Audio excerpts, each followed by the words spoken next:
जय हिंद जय बिहार। देखिए संज्ञा जैसे क्या बताता है कि पहले तो वर्ण, वर्ण के बाद शब्द, शब्द में विकारी, अविकारी शब्द, तो ये उसी का भेद है। सबसे पहला भेद है इसका नाउन, संज्ञा। तो सबसे पहले नाउन, संज्ञा। संज्ञा किसे कहते हैं, प्रश्न ऐसे आएगा, संज्ञा किसे कहते हैं, उदाहरण लिखें। तो प्रश्न संख्या लिख देंगे यहाँ पर एक, संज्ञा किसे कहते हैं, इसके बाद उत्तर लिख के डैश, संज्ञा लिख के डैश देंगे। किसी व्यक्ति, देखिए किसी वस्तु, स्थान, व्यक्ति या भाव के नाम को संज्ञा कहते हैं। ठीक है, किसी व्यक्ति, वस्तु, स्थान या भाव के नाम को संज्ञा कहते हैं। ठीक, किसी व्यक्ति, वस्तु, स्थान या भाव के नाम को संज्ञा कहते हैं। ठीक है, अब जैसे लिखना है तो नीचे वाले लाइन में आएंगे। से हिमालय, श्याम, ये नाम हो गया, ये जगह हो गया, ये घड़ी, चादर, पुस्तक, लज्जा, ठंडक इत्यादि, ये सब इसके उदाहरण हो गए।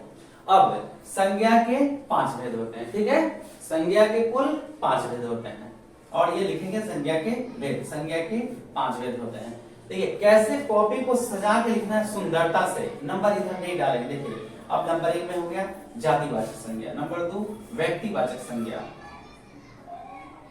नंबर 2 में हो गया आपका व्यक्तिवाचक संज्ञा, नंबर 3 भाववाचक संज्ञा, समूहवाचक संज्ञा और द्रव।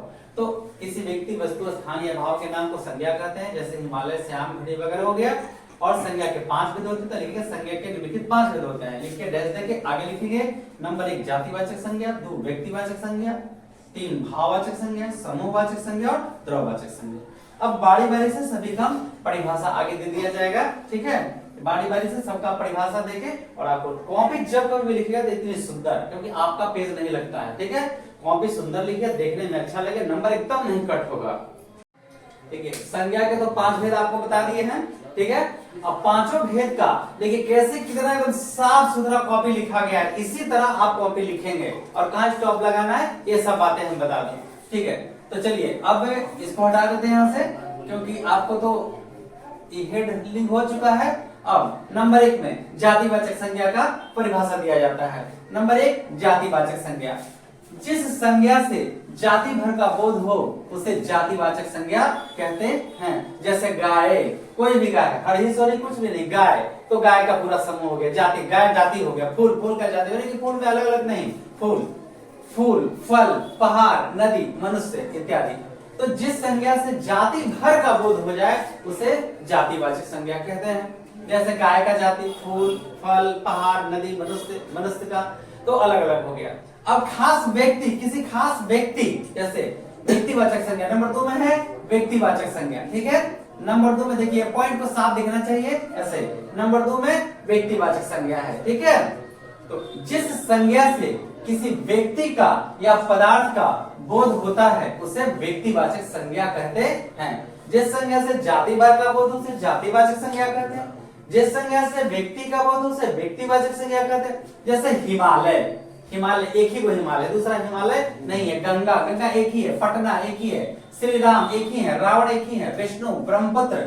तो कहता है जिस संज्ञा से किसी खास व्यक्ति का बोध हो उसे हम व्यक्तिवाचक संज्ञा कहते हैं, या पदार्थ का बोध हो। ठीक है, जिस संज्ञा से जाति भर का बोध हो उसे जातिवाचक संज्ञा कहते हैं, जिस संज्ञा से व्यक्ति का बोध हो तो व्यक्तिवाचक संज्ञा कहते हैं। जैसे हिमालय हो गया, गंगा हो गया, पटना हो गया, राम, रावण वगैरह, विष्णु, ये सब किसी खास व्यक्ति के बारे में बता रहा है।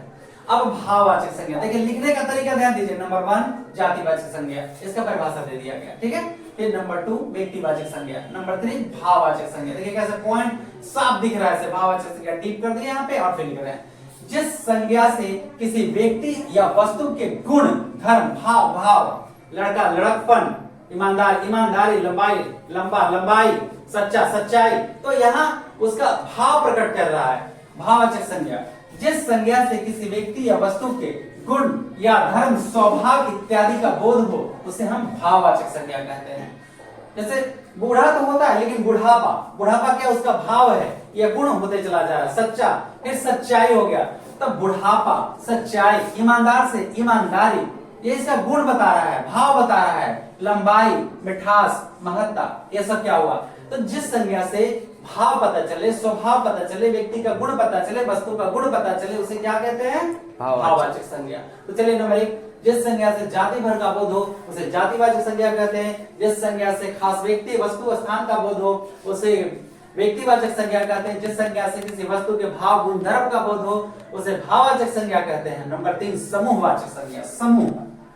समूहवाचक संज्ञा जिस संज्ञा से समूह का अथवा समुदाय का बोध हो उसे हम समूहवाचक संज्ञा कहते हैं। समुदाय, समूह, जैसे सेना का समूह होता है, वर्ग का समूह होता है, सभा होता है। सभा में तो ढेर सारे लोग रहते हैं तभी ना सभा बोलेंगे कि एक आदमी का सभा थोड़ी होता है, ठीक है ना। गुच्छा, जैसे इमली का गुच्छा, आम का गुच्छा, अंगूर का गुच्छा। समूह बहुत सारा समूह इकट्ठा हो गया, जमा हो गया।